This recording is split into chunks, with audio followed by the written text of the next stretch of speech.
اولا بسم الله الرحمن الرحيم.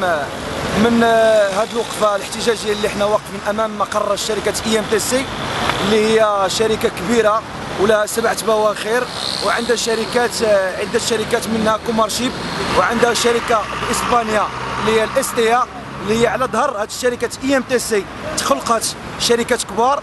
ودابا جينا تنطالبوا مطالب قانونيه مشروعه، ما تنطالبوش بزياده ولا بشي حاجه اللي تحقق لنا في المستقبل ديالنا. هاد الامور ما بقيناش غض النظر عليها، ما بقيناش نهضروا عليها، ولينا تنهضروا على مطالب قانونيه، الحقوق ديالنا اللي ولينا مهضومه مده 4 سنين هذه، منها يعني الاجور ديالنا 4 شهور وحنا ما تنتخلصوش.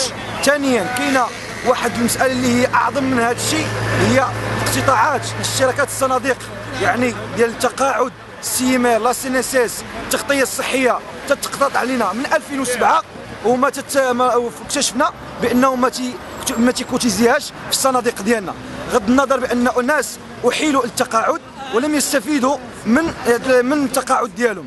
ويعني جلسنا معاه ما مره ما جوج، طالبنا بتسويه الوضعيه، وسينا معنا عده اتفاقيات وعده يعني بروتوكولات. كان البروتوكول الاخير كان داخل مديريه الملاحه التجاريه على اجل يسوي الوضعيه ويقاد الامور ديالو كلها، ولكن تنتفاجئوا بانه دائما لا يخالف الوعود وتتماطل علينا، وما فهمتش علاش هذا التماطل ديالو.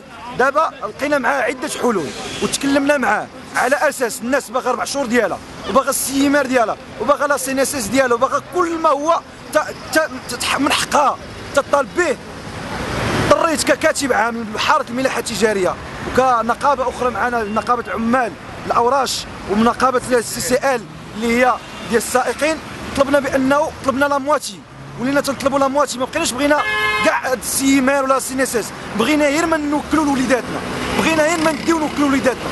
حنا ما ضد الاقتصاد، ما ضد الوطن، ما ضد اي واحد اللي هو تدعي شي ادعاءات اللي هي كاذبه او في شأننا وشايات كاذبه. حنا على مصلحه البلاد والعباد حتى يرث الله الارض ومن وبالوحده والتضامن، بالوحده